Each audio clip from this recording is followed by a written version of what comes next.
네. 복음은 왜 관상을 해야 하나? 두 번째 시간입니다.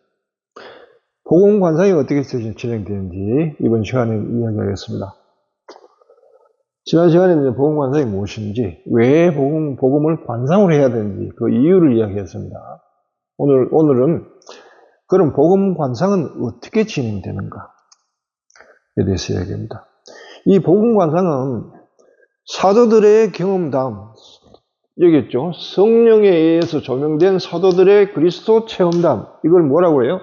복음이라고 합니다. 복음. 그다음 그걸 글로 기록된 걸 복음서라고 한단 말이죠. 그래서 우리는 복음서를 통해서 복음을 경험해야 되는 거예요. 복음서를 통해서 복음을 경험해야 되는데, 그걸 경험하려고 하면 과정이 있다는 거죠. 일단은 맨 처음에 이제 뭐냐면 경청을 해야 된다. 복음서를 펼칩니다. 펼치면은 오늘 우리가 할 것은 루카복음 5장 11절 나오는 예수님이 첫 번째 제자를 부르시는 장면에 대해서 이제 해봅니다. 이걸 가지고 이야기를 하면서 이제 어떻게 진행되는지를 여러분에게 보여주겠습니다. 자, 성경의 이 말씀을 딱 들었을 때 우선 청해야 될 게 뭐냐? 우선 이 이야기 자체가 성령에 의해서 조명됐잖아요. 그러니까 지금 내가 이 이야기를 대할 때 이 글로서 기록된 이야기는 이것은 이 안에 복음이 있기 때문에요. 성령께서 내가 이 글을 읽을 때 제자들을 조명했듯이, 사도들을 조명해줬듯이 그들이 이해하게끔 나도 조명해 주기를 청하면서 들어가야 돼요. 이 말씀 어디에 이 복음으로 들어가는 입구가 있는지 나는 몰라요. 입구도 사람마다 달라요. 하나 입구만 있는 게 아니고요. 오늘 이 복음이 나와 내 가슴에 꽂히는 거, 와 닿는 그 부분이 내 입구인데 나는 그것이 어딘지 몰라요. 그래서 성령께서 이 복음을 풀어내주는 그 첫 번째 단추인 그것을 발견할 수 있도록 나를 인도해 달라고 청하고 성령님께서 해주시리라 믿고 들어가야 됩니다. 처음에. 그래서 그게 필요하다는 거예요. 처음에. 그래서 경청한다는 말은 오늘 이 말씀은 이 복음을 직접 하느님께서 나한테 필요해서 내리는 복음이다. 이 복음 이야기를 통해서 나에게 뭔가 하느님이 복음을 전해주고자 하는 바가 있다. 라는 그런 태도로 경청해야 됩니다. 그래서 그냥 읽는 것과는 다르다는 거죠. 자, 그래서 그것이 바로 이제 경청하기고요.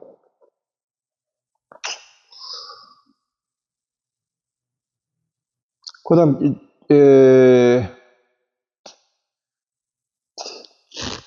경청을 했으면은 경청한 중에서 나에게 와닿는 게 있죠. 나와 이 견주어지는 이 부분이 있단 말이에요. 어떤 부분을 봤는데 어떤 말씀이 나에게 오면서 그 말씀을 통해 가지고 내가 나를 보게 하는 그런 게 일어납니다. 그걸 통해 가지고 말씀이 내 안에 들어와서 착상하는 과정. 착상한다는 말은 엄마가 임신하기 위해서는 엄마의 자궁에 이제 아버지가 주시는 씨가 들어와서 착상돼야 되잖아요. 착상되지 않으면 임신이 안 되죠. 착상되는 그 과정. 즉, 복음의 씨가 나에게 들어와서 내 삶 안에서 내 마음 안에 들어와서 착상돼야 된다는 거죠. 그 착상하는 과정이 있는데, 이거는 바로 이거죠. 진리를 경험하는 준비되는 삶. 내 삶 안에서 내가 경험한 것 중 내 삶 안에 어떤 삶에 어떤 과정 중에 어떤 시기 중에 내가 진리를 받아들이게끔 준비된 과정이 있다는 거예요. 나는 그게 뭔지 몰라요. 그런데 복음을 읽으면 이것이 연상될 거예요. 연상되면서 이 복음이 여기에 꽂힌다고요. 여기 꽂히는데 그 당시에 내가 그걸 어떤 경우에 주로 보면 이제 이해를 못했기 때문에 대처 자체가 미흡하든지 잘못됐든지 그런 경우가 많죠.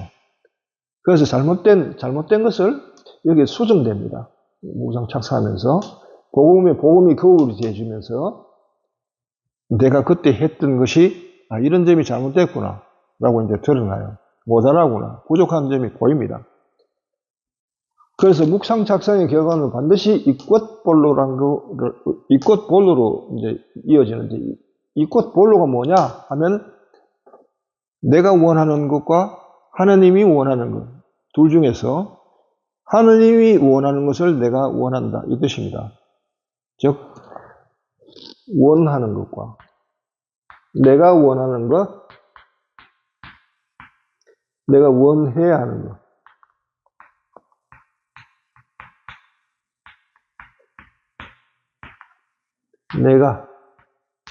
내가 원해야 돼.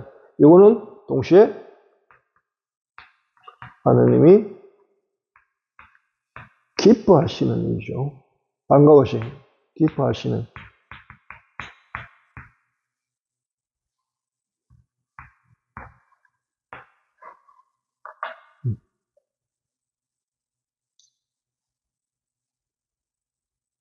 예수님이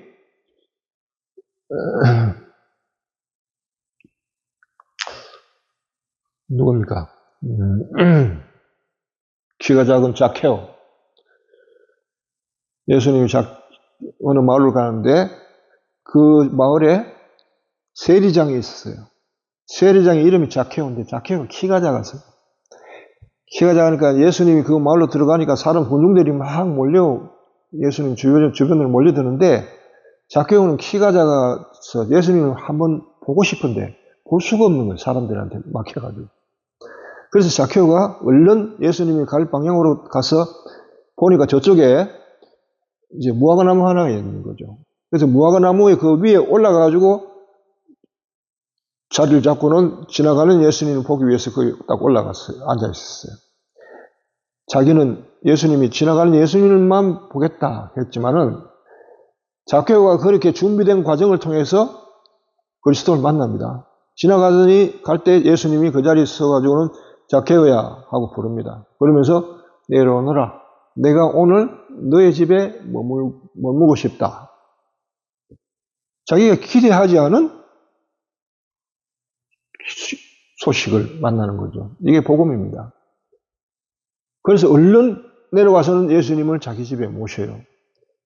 당시에 어떤 예언자가 세리나 죄인 집에 가는 것은 유대인들 눈에는 완전히 금기시된 거죠. 그러나 그것을 깨면서까지도 예수님이 세리의 집에 들어갑니다. 그때 자케오가 그 다음에 자기를 돌아보겠죠. 그 복음에 비춰서 주님, 내가 비록 세리를 했지만은 나는 그래도 내 양식을 한다고 했는데 혹시 내가 잘못해가지고 다른 사람에게 피해를 줬다면 그 몇 배를 물겠습니다. 그리고 제 재산의 절반을 다른 사람을 위해서 내놓겠습니다. 하고 여기 있거든요. 내가 원하는 게 아니고 이제까지는 내가 돈 벌기 위해서 세리를 했지만은 내가 원해야 하는 거, 마음에서 우러나오는 그 말씀에 하느님이 기뻐하셨단 말이에요. 오늘 이 집이 구원을 받았구나. 이 사람도 아브라함의 자손이다 하고 칭찬을 받는 예수님. 하느님이 기뻐하십니다. 이런 청을 내는 거예요. 이게 이꽃보입니다. 과거를 돌아보면서 그때 내가 이렇게 했는데 이게 잘못됐구나. 그래서 그거를 돌이키고 뉘우치고 그 다음에 이꽃볼로 가는 걸 이걸 청합니다. 그러면 내가 원해야 할 것을 청하게 되는 거죠. 그래서 그때는 내가 이랬지만은 돌아보니까 그때 내가 이렇게 모질게 말한 게 내가 잘못됐군요. 과거를 돌아봤는데 엄마와의 관계에서 오늘 이게 짚혔다. 과거는 엄마한테 모질게 내가 상처를 주는 말을 했는데 그때는 내가 화가 나고 나도 답답하고 내 처지가 한데 가령 엄마가 다 큰 처녀가 되었으니까 너 이런저런 준비하고 뭐 시집이나 가라 뭐 이런 말을 했다 하면은 화가 날 거 아닙니까? 그래서 모질게 대응을 했는데 돌아보니까 그게 가슴이 꽂혀요. 그래서 그때 그래서 말았어야 되는데 조금만 참았으면 됐을 텐데 라고 이제 뉘우치게 되죠. 뉘우치면서 원해야 할 것을 원하게 된 거예요. 또 그런 상황이 와더라도 제가 좀 참을 수 있고 엄마에게 좀 너그러워질 수 있도록 저를 좀 변화시켜 주십시오 하고 이 꽃볼로를 청합니다. 이게 달리 얘기하면 청원기도라고 합니다. 청원기도.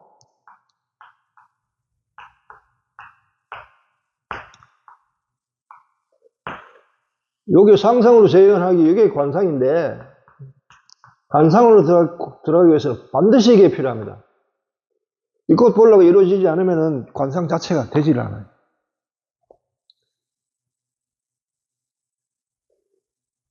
이거 없이 들어가면 예수님을 만나도 할 말이 없어요. 넌 나에게 뭘 원하느냐? 라고 물을 때 할 말이 없어요. 글쎄요. 이래가지고는 아무것도 일어나지 않는 거예요. 그래서 이 꽃볼로를 반드시 가지고 들어가요. 그래서 청원기도를 하고 그 다음에 관상에 들어갑니다. 상상으로 관상 장면을 재현합니다. 상상을 재현하는데 언제 어느 때 이 사건이 일어나느냐, 그 다음에 여기에 등장인물이 몇 명 누구 등장하느냐, 그 다음 그들 간의 오가는 대화는 어떠냐, 또 한 복음서이지만은 복음서 안에 여러 가지 장면 속에서 정서가 달라요. 몇 가지 다른 어떤 정서들이 있는가? 장면이 다르고 정서가 다르니까 시인이 다른단 말이에요. 다름에 따라서 해야 되는데 그런 것들 구분하면서 들어가는데 상상으로 재현하기 해요. 그런데 실제로 상상으로 재현하기 위해서 경청하기 여기 있어요. 이 두 개 과정에서 이것이 미리 준비를 합니다. 주로. 준비가 내가 여기서는 굳이 내가 따로 생각을 하면서 상상을 하지 않고 그냥 상상을 해도 저절로 이루어질 만큼 앞에서 준비가 돼야 돼요. 네. 오늘 어떻게 하는지 내가 그걸 보여주겠다는 거죠. 그래서 상상으로 재현해서 들어가는데 여기서 이 꽃볼로가 이 안에 들어가면요 반드시 어떤 체험으로 일어나요. 체험으로. 하나님의 응답으로 일어난다. 그리고 요걸 하기 위해서 관상을 한 번 더 반복해요. 이때 반복할 때는 처음부터 끝까지 하는 게 아니고 내 체험이 일어난 거, 관상 속에서 뭔가 이렇게 찝히고 머물고 싶은 장소, 어떤 체험된 곳에만 집중적으로 더 머무는 것입니다. 더 깊이 머무는, 음미하고 머무는. 요 세 번째, 네 번째 과정에서 체험이 일어납니다. 주님을 만나든지, 아버지를 체험하든지, 성령을 체험하든지, 어떤 영적인 체험이 일어나면서 놀라운 결과가 일어납니다. 성경에서 나오는 예수님을 만나서 변하는 그 사람들의 그 체험이 나에게도 일어나요. 그리고 감사하게 되고요. 그 다음에 다섯 번째 단계는 내가 체험한 것으로 인해 가지고 나에게 일어난 변화가 일상 속에서 어떻게 변화가 일어났는지를 확인합니다. 이거는 일상에서 하는 일이에요. 관상에서 하는 일이 아니라 이것이 확인돼 일상 속에서 이렇게 변화되어 나타나고 내가 이렇게 변화되었구나 하는 걸 인식하게 돼요. 그게 확실해지는 거예요. 이게 없으면 이 체험이 이게 상상 속에서 일어났나? 일상과는 다르네? 라기 때문에 아직 불완전한 거예요. 은총이 완전히 이건 뭐예요? 육화되는 거예요. 육화라고 그러죠. 은총이 영적 은총이 육화되는 그걸 확인하는 겁니다. 주로 이 다섯 가지로 이렇게 이루어져요. 자, 그러면은 이 관상을 위해서 앞에서 경청하면서 어떻게 준비하는지를 그 다음에 묵상창에서 이 꽃볼로를 어떻게 찾아지는지를 이제 한번 함께 보도록 하죠. 내가 오늘 준비한 것은 여러분들이 조금 전에 이야기했듯이 루카복음 5장 1절에서 11절까지 고기잡이 기적 어부들을 제자로 부르시다 라는 타이틀을 가진 복음입니다. 자, 봅시다. 예수님이 경청할 때는 눈여겨봐야 됩니다. 그냥 기록된 것만 있지만 기록된 그 안으로 들어가서 장면이나 과정이나 관계를 음미하고 유추하고 상상을 해봐야 돼요. 물론 이 음미하고 유추하고 상상하는 것이 이치에 닿아야 돼요. 마음대로, 자기 마음대로 하는 건 아닙니다. 예수님이 겟네사렛 호수가에 서 계셨다. 군중들은 그분께 몰려들어 하느님의 말씀을 듣고 있을 때였다. 그분께서는 호숫가에 대어놓은 배 두 척을 보셨다. 어부들은 거기서 내려 그물을 싣고 있었다. 예수님은 그 두 배 가운데 시몬의 배에 오르시어 그에게 무대에서 조금 나가달라고 부탁하신 다음 그 배에 앉으시어 군중을 가르치셨다. 자, 이거 이제 첫 소절인데 여기서 한번 봅시다. 자, 때와 장소. 지금 언제죠? 때로 치면은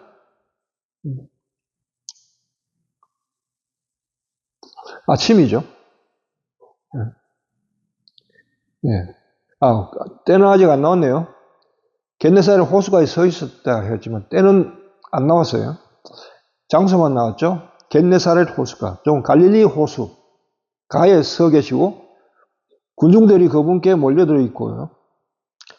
그런데 예수님이 호숫가에 대어놓은 배 두 척을 보시는데 그 배 두 척 중에서 시몬의 배를 주목하시고 그 배에게 다가가서 그 배의 주인인 시몬에게 배를 좀 띄워달라.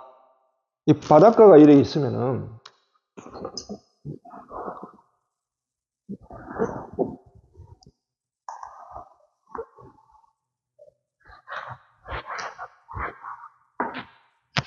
이 갈릴리 호수가잖아요, 호수. 예수님이 여기 계신단 말이에요, 여기. 그 다음 군중들이 여기 막 이렇게 있어요.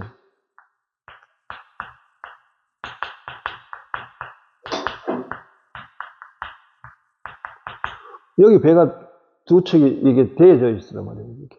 배가. 예, 이렇게. 예, 배가 대져 있다.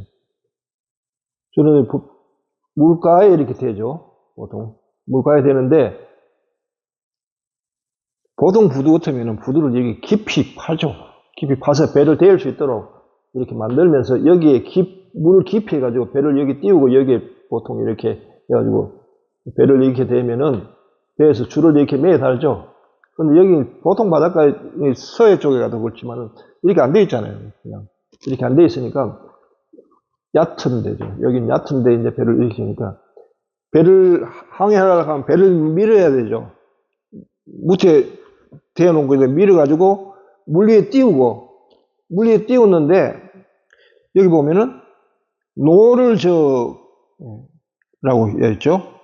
조금 저 나가 달라 하는 것은 노를 젓기 위해서는 노를 저 물이 있어야 되잖아요.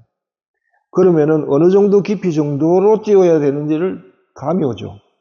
얼마나 될까요?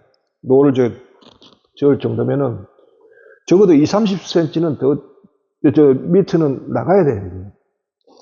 배가 보통 주로 여기 배가 하나는 여기 돼 있다 하면은, 자, 여기 배 하나가 돼 있다 합시다. 베드로의 배는 한 이쯤 되어져야 된다는 거죠. 여기에. 자, 이렇게 하고, 여기까지 띄워져요. 그 다음에 예수님이 어떻게 하셨다고요? 이 위에 서서 이야기하셨나요? 앉았다고 했죠. 배 위에 앉으셔서. 네. 자, 이런 것들을 눈여겨봐야 됩니다. 예수님께서 배에 두 척이 있는데 그 중에 시몬의 배에 가서 조금 저 나가달라 하고 그 배 위에 앉으셔서 군중들에게 여기 앉으셔서 군중들에게 이제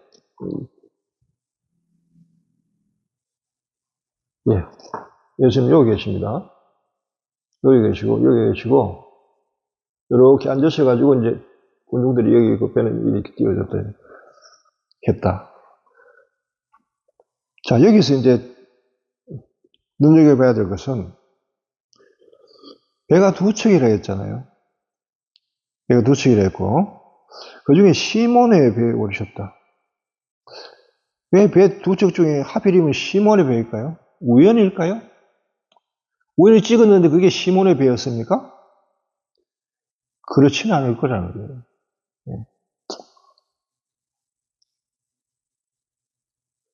그러면 그렇지 않은 이유를 어디서, 당위성을 어디서 찾느냐? 이전부터 예수님이 하느님으로부터 계시를 받아가지고 시몬을 너희 제자로 삼으라 하고 이미 계시를 받고 나갔을까요? 시몬과 인연이 그 이전에 뭔가 있을 거란 말이에요.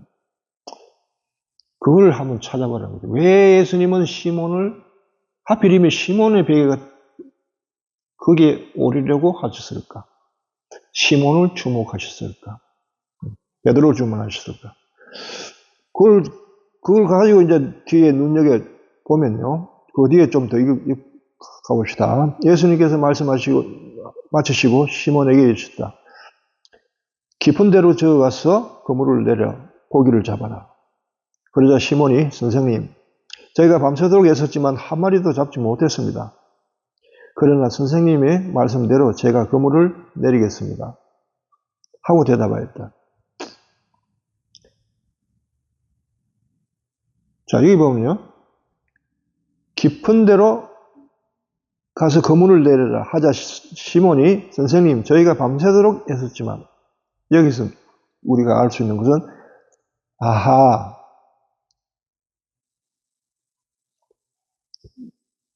밤새도록 내리게 지금 때가 나왔죠. 언제예요? 새벽이죠. 아침. 적어도 아침이거나 새벽이에요. 근데 새벽이냐 아침이고 새벽이냐 아침이 어떻게 하냐. 새벽이라고 하는 것은 아직 식전이라고 이야기해요. 아침은 식후로 보통 8시나 12시 이전. 새벽이라고 하면 식전이니까 동이 트고 식사 전까지 주로 새벽이잖아요. 새벽의 기간인지 아침인지 우리가 알 수 있는 부분은 이 부분하고 밤새도록 했다는 것과 맨 위에 보면은 어부들이 거기서 내려 그물을 싣고 있었다. 그러니까 밤새 작업을 하고 작업 끝내고 돌아와서 다음 출항 전에 그물을 내려가지고 그물에 붙은 파래나 이런 해초들을 떼내면서 작업을 준비하는. 그러니까 요거는, 이걸 봐서 새벽이라는 말이죠. 지금 때는 새벽입니다. 그 다음 장소는 갈릴리 호숫가고요. 그 다음에 어부들이 있었는데 어부들은 밤새 고기를 잡고 이제 들어왔다. 그런데 밤새 그들이 한 마리도 못 잡았다. 허창을 치고 돌아온. 그 처지에서 내려와가지고, 자, 이제 어부들이 상상이 되죠. 밤새도록 그물질 해서 지친 몸. 그 다음에 바닷바람에, 그 다음에 소금기에, 그런 휑한 얼굴과 눈에는 소금기를 해가지고 눈이 충혈된 그런 상태로 내려와가지고, 밤새 했으니까 졸리잖아요. 몸은 지치고. 그런 상태로 내려와가지고 다음 출항을 위해서 그물을 손질해야 되는 그런 처지에 있는 어부들. 나오죠. 이렇게 눈여겨보면 나오지 않습니까?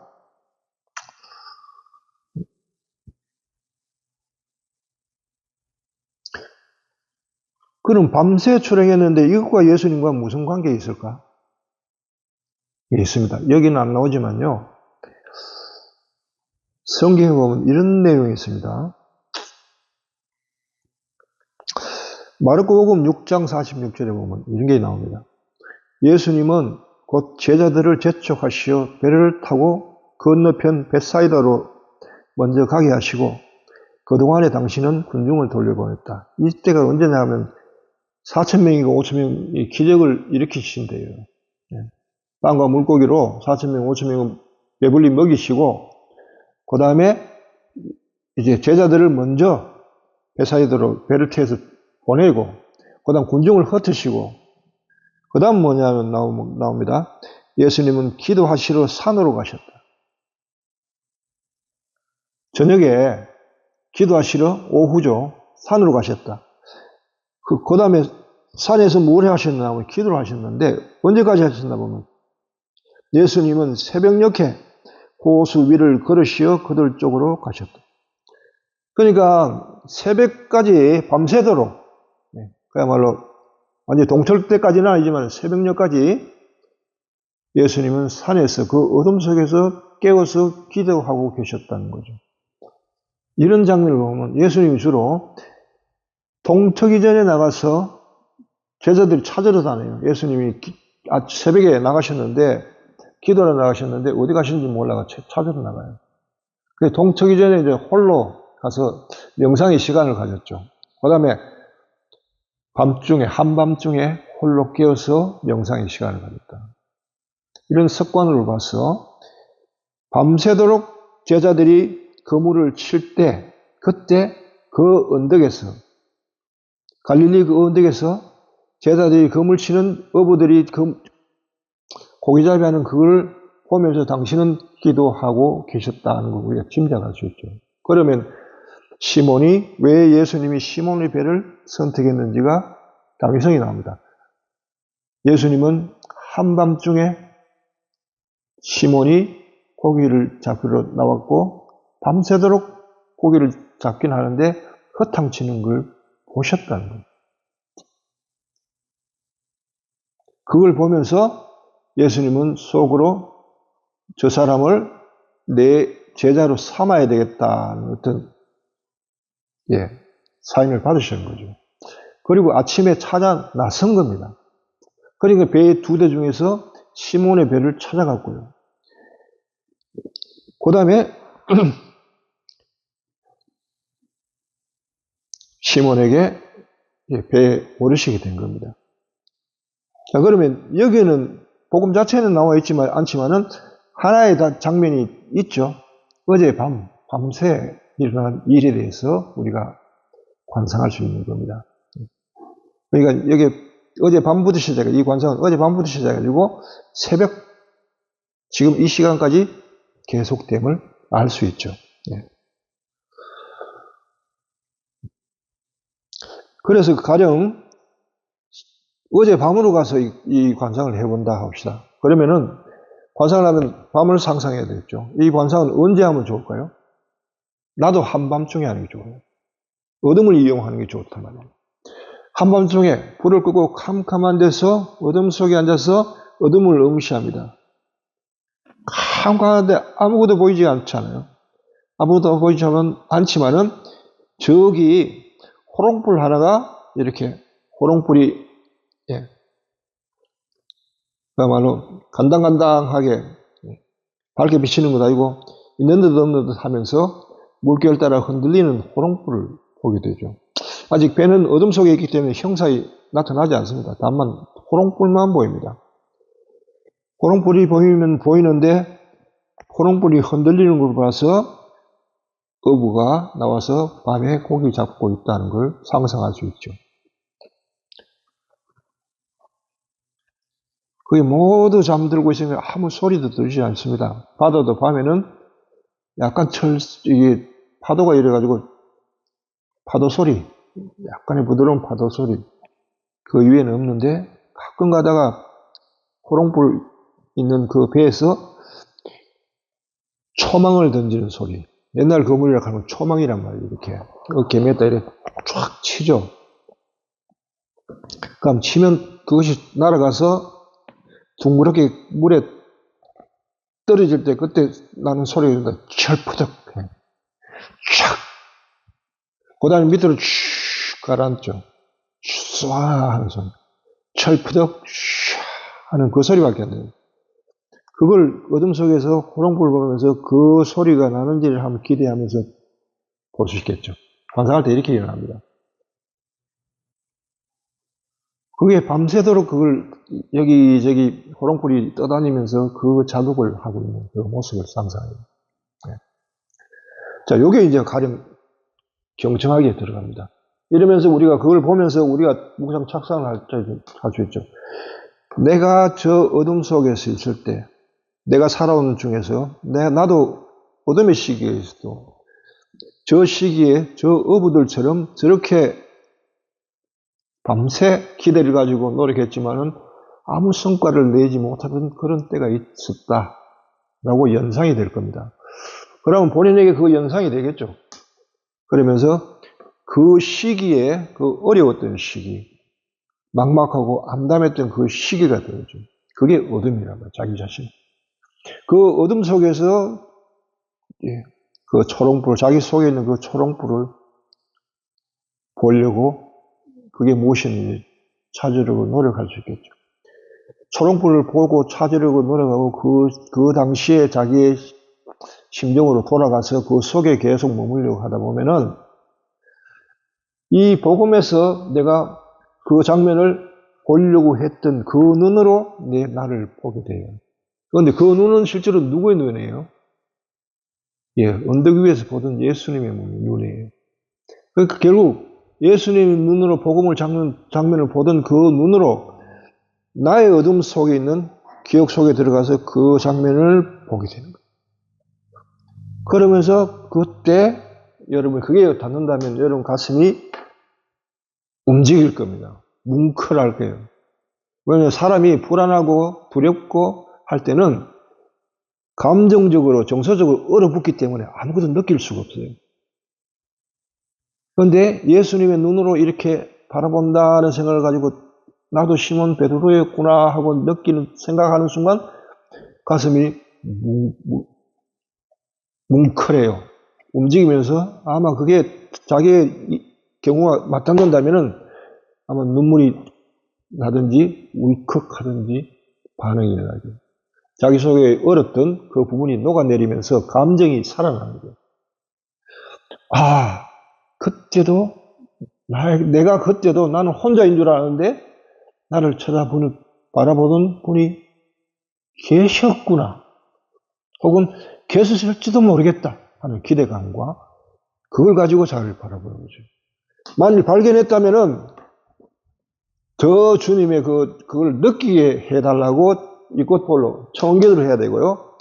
아직 발견은 못했지만 혹시 거기에도 있었지 않을까 하는 기대감을 가진다면은 나의 경우 그 속에서 나와 함께 계셨던 계시면서 나의 경우를 바라보셨던 예수님을 느낄 수 있게 해달라고 청기도를 해야 됩니다. 그게 이꽃볼로입니다. 그리고 이제 상상으로 들어가면서 그 장면을 재현해야 돼요. 어둠의 장면. 다른 복음은 아직 읽을 필요가 없어요. 이 복음을 한꺼번에 전부 다 하나 할 수가 없어요. 어쩌면 보면은 이 복음 에피소드를 가지고 평생을 계속 굴려도 다 못 끝낼 거예요. 오늘 나에게 닿은 것은 어제 한밤중에 베드로가 헛거물질을 할 때, 그리고 절망과 한숨과 그들이 그물을 끌어올릴 때 세 명이 기대감을 가지고 호롱불 밑에서 모여가지고 그물을 헤쳤지만 아무것도 없고 해초만 있고 아니면 조개 껍데기만 있고 이렇게 할 때 그들이 하고 내쉬던 그 한숨 소리, 그걸 들으면서 나의 시대에 그때가 연상되면서 나도 똑같이 동감을 하는 겁니다. 공감을 하는 거죠. 그러면서 그때 주님께서 나와 함께 계시지 않았을까 하는 그 기대감, 그걸 가지고 그 상상을 해가면서 그 안에 머무는 것, 그걸로 충분하다는 거예요. 그 가운데서 내가 원하는 걸 주님께서 나와 함께 계시다는 여러분이 느낌만 발견한다면은 여러분 정말 신받다 하는 겁니다. 그 하나는, 그 경험은 결코 잊혀지지 않고 평생을 가면서 늘 요 관상 장면만 떠오르면 여러분은 주님의 현존감만으로 들어가고 그 안에서 보호되고 있는 걸 느껴요. 그리고 이 기억은, 그런 체험은 잊혀지지가 않습니다. 영원합니다. 잊혀지지 않고. 그게 이제 보물을 발견한 거죠. 하늘나라는 어떤 사람이 보물이 묻혀져 있는 곳을 보고 그 밭을 자기 전 재산을 사는 것 같다. 그 하나를 사면 여러분의 삶은 그걸로 인해 가지고 변화합니다. 또 복음 말씀이 이런 있죠. 어떤 사람이 밀가루 섬 아래 누룩을 넣었더니 밀가루가 다 빵으로 변했다. 이 체험이 하나만 있으면 여러분의 삶 자체가 전부 복음화되어 버리는 겁니다. 여러분 삶 속에 들어온 누룩과 같아요. 이 체험이. 그만큼 이 체험이 중요하다는 겁니다. 자, 이렇게 해가지고 이제 나는 한밤중 그 관상만, 이것만 계속 할 수도 있어요. 이것만 계속 할 경우에 어디까지 이게 관상이 계속되냐 하면 예수님은 느낄 뿐만 아니고 그 어둠에 대해서 깊이 그 어둠 속에 있는 하나님의 현존을 변하면은 느끼게 되면은 어둠이 더 이상은 불안하고 두렵고 막막하고 이런 어둠이 아닙니다. 그거가 변화예요. 어둠 자체가 변화예요. 푸근하고 따스하고 나를 품어주고 편안하고 한 그런 어둠으로 표현해요. 즉 정서적 차원까지 정서적 사회라 하는 모든 어떤 기분을 이루는 그 밑바탕이 되는 것이 정서인데 정서적 차원에서 변화가 일어납니다. 그러면 여러분 밤중에 어디를 가든지 두려움이 없고요. 어떤 어둠 속에 있더라도 여러분 절대 두렵지 않습니다. 두려움부터 완전히 해방돼요. 그게 심적인 두려움이라도 마찬가지입니다. 만약 어둠 속에 자기 속에 어둠이 있어가지고 이로 인해가지고 고통을 받는 사람, 가령 뭐 우울증을 겪는 사람이라든지 아니면 뭐 공황을 앓는 사람이라든지 이런 사람이 이 어둠에 대해서 관상을 하게 되면 그것부터 완전히 해방이 되는 겁니다. 그래서 복음이라는 겁니다. 체험이 중요하고요.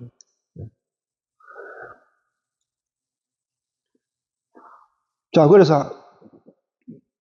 이렇게 하나를 지금 장면을 지금 했습니다. 좀 더 경청하기를 살펴보면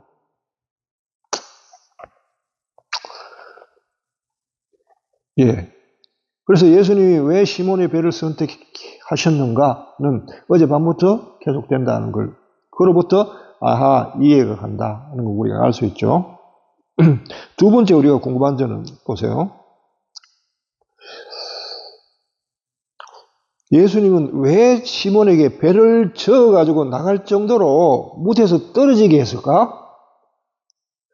그냥 배가 되어 있으면 배가 되어진 배에다가 무채 되어진 배 위에 오르면은 그게 단상처럼 높은 곳에 있으니까 많은 군중들에게 설교를 할 수 있잖아요. 그런데 왜 하필 배를 노를 저어서 무태에서 떼어놓을 정도의 거리까지 떼어놓게 하셨을까요? 궁금하죠?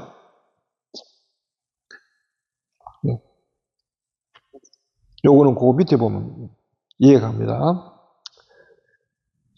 그 밑에 보면요.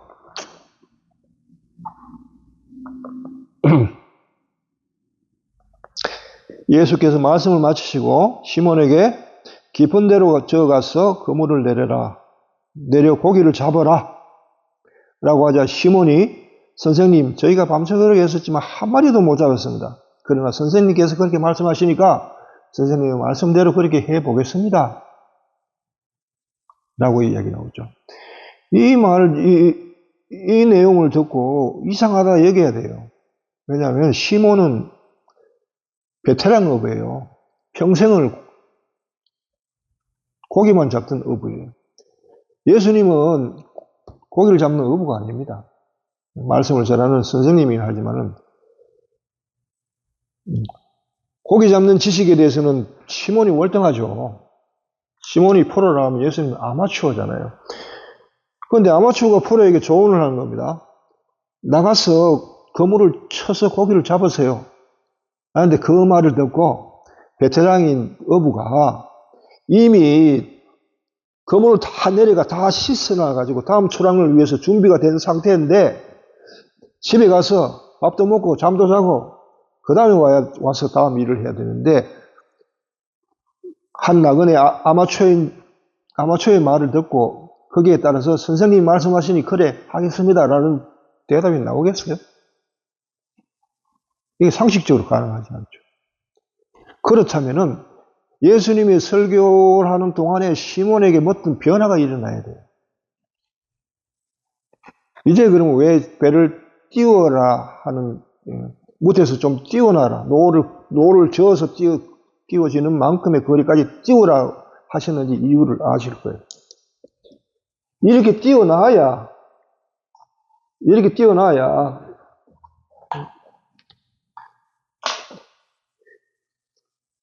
가령 예수님이 보세요.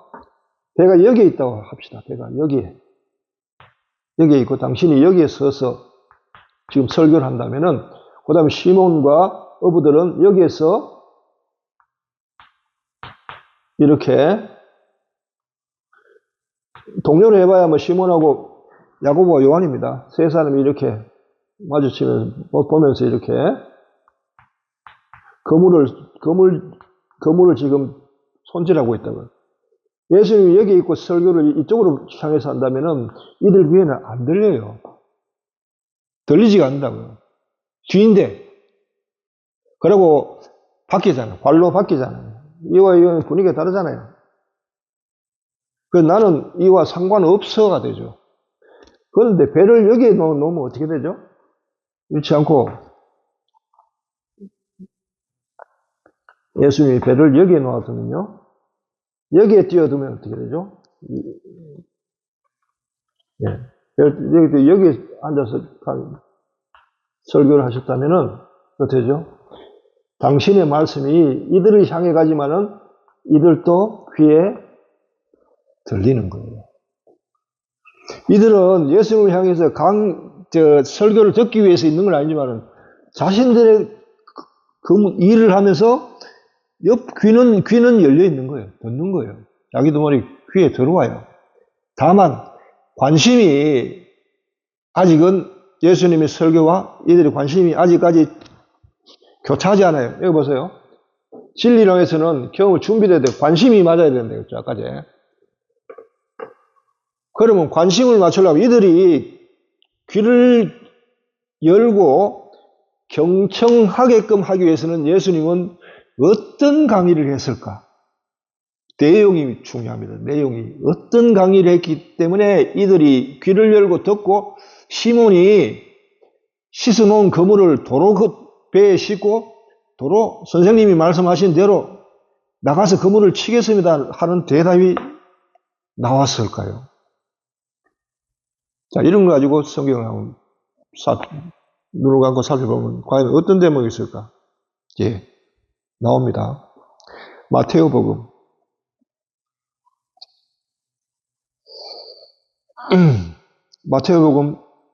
13장 47절에 보면요. 이런 말씀입니다. 그게 하늘나라 비유에 대한 여러 가지 비유가 나오는데 그 중에서 어떤 비유가 있냐면요. 하늘나라는 바다에 던져 온갖 종류의 고기를 모아들인 그물과 같다. 지금 시몬하고 요한과 야고보가 그물 손질을 하고 있어요. 그물에 붙어있던 해초를 떼내면서 그물을 도로 싣고 하나하나 점검을 하고 있는데 예수님이 이야기하는데 하늘나라는 바다에 던져 온갖 종류의 고기를 모아들인 그물과 같다 할 때 눈이 번쩍 내렸을까요? 왜? 그물? 하늘나라와 그물요? 하늘나라가 남의 이야기인 줄 알았더니 자기들하고 직결되는 거예요, 지금. 이 그물과 같다. 예? 그러니까 귀가 솔깃하게 열립니다. 일을 하면 이제 일이 중심이 아니라 말씀이 중심으로 돌아가는 거예요. 그러나 그들은 손으로 일을 해요. 그러나 귀는 이미 이쪽에 가 있는 거예요. 관심이 이쪽에 가 있는 거예요.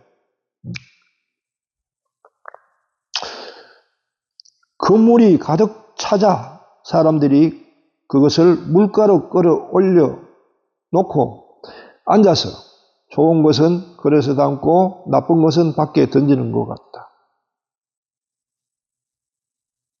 그런데 그들은 뭘 하고 있어 지금 있는데 그물이 가득 차자? 내 그물은 비어 있는데 사람들이 그걸 끌어올려가 좋은 것은 그물에 담고 나쁜 것은 나는 계속 지금 나쁜 것만 버리고 있지 좋은 게 없잖아요. 내 그물에는. 자기와 비교하면서 보죠. 묵상 착상이 일어나죠. 자기와 비교하면서 이 꽃볼로가 자기도 모르게 마음속에 일어나죠. 내 그물도 저래 했으면 좋겠는데 내 그물도 고기가 가득 차가지고 끌이 올려져가지고 지금 이 시간에 나도 무채에 앉아가지고 좋은 것은 담고 나쁜 것을 버리는 어제 고기만 잘 다졌으면 나도 그런 일 저렇게 할 텐데 하고 자기가 연관되면서 자기 속에서 거기에 대한 어떤 바람이 일어나죠. 이것들로. 그러니까 이 말씀을 듣고는 저분이 말씀하시는 설교가 하늘나라라는 것이 나와 무관한 것이 아니구나. 나의 일상에 굉장히 가까이 있네라고 알아듣는 거예요. 그러면서 저분의 가르침에 뭔가가 나에게 나의 마음을 움직이기 시작한 거예요. 그래서 예수님이 설교를 마치시고 베드로에게 베드로야 그물을 걷어가지고 그물은 도로 걷어 그래가지고 깊은 데로 나가라. 그리고 그물을 내려봐라. 라고 제안했을 때 베드로가 선생님이 말씀하시니 그대로 해보겠습니다. 라고 말이 나옵니다. 이해가죠?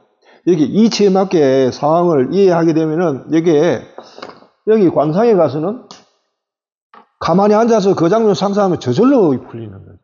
그 속에서 어떻게 베드로가 이게 예수님의 말씀을 듣고 저걸 도로 그물을 실어서 나가지? 하고 생각할 필요가 없는 거예요. 그때는 저절로 풀리는 거예요. 장면 자체만 쫙 자연스럽게 눈앞에 펼쳐지는 겁니다.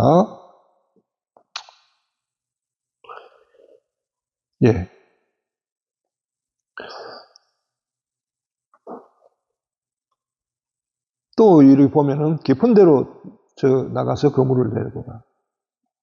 이 부분이 나에게 닿을 수도 있어요. 깊은 데가 뭐지? 라고 여러분은 되새길 수 있겠죠. 얕은 데와 깊은 데가 어떤 차이가 있을까요? 얕은 데는 주로 풍랑이 없고 위험하지도 않고요.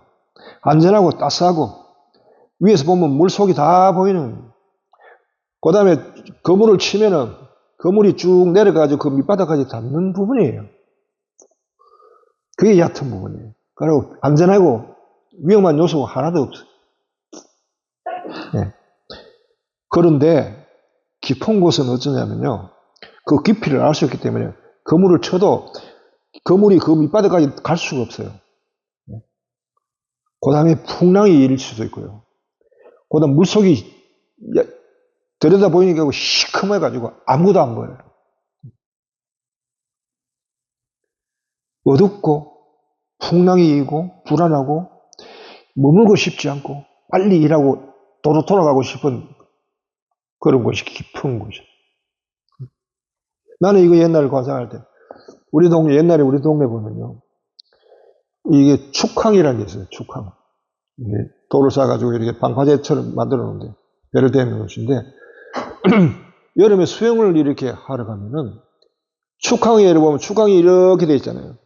축항이 안쪽과 바깥쪽이 있는데 안쪽은 얕은 곳이었어요. 거기 물이 한 보면 물 밑이 잘 보여요. 모래도 보이고 그다음에 물결이 항상 고요해요. 그리고 햇빛이 비쳐가지고 따스하고 그 안에 들어가면 물이 따뜻해요. 그런데 거기에 보면은 고기나 그게 별로 없어. 또 잡을 게 별로 없으니까 좋긴 한데 그걸 지나가요. 그런데 그 반대쪽으로 보면은 이거는 동해 한바다와 연결될 뿐만 아니고 항상 풍랑이 있고 물속을 봐도 깊이도 모르고요. 시커매요. 내가 이제 자맥질을 하러 간단 말이에요. 잠수를 하러 가는데 항상 이쪽으로 안 가고 이쪽으로 가요. 근데 이쪽으로 가면 항상 불안하고 두렵고 오래 머물고 싶지 않고, 그렇지만은 여기 들어가면 뭐가 있어요. 들어가서 해삼 멍게 아니면 그다음 여하튼 그런 것들을 잡아 올릴 수 있다. 그 안에 들어가면 물 위에 떠가지고 보면 속이 시커멓죠. 그런데 자맥질에 들어가면 이제 바위가 보이고 저 밑에 바위까지 숨을 참아가면서 가까이 가면은 거기서 뭔가 발견해요. 그리고 뭔가 집어 올린다는 거예요. 그런데 얕은 곳은 그게 없어요. 이 경험은 나도 이게 관상을 할 때 이걸 경험하면서 평생을 돌아다 보면은 항상 삶이 하나님께서 우리가 이끌어 주시는 그 길 자체가 얕고 안전하고 이런 길이 아니라 두렵고 무섭고 어둡고 풍랑이 일고 위험 요소가 있지만 항상 그쪽으로 길을 이렇게 인도하셨다는 거예요. 그러면서 선택하게 만들었는데 나는 항상 그쪽으로 선택했구나라는 걸 알아듣게 돼요. 예. 바로 이런 부분을 이제 이렇게 하면서 나와 연관시키면서 이렇게 해가죠. 그러면 요금 알았다면 그 다음은 이 상상을 재현할 때는 이 장면만 들어가는 거예요. 이 장면. 특히 여러 가지 보면서 이 장면의 유념해서 보면서 경험을 하고 그 다음 반복 관상할 때는 이 장면만 깊이 들어가는 거예요. 자, 그렇게 이제 되는 겁니다.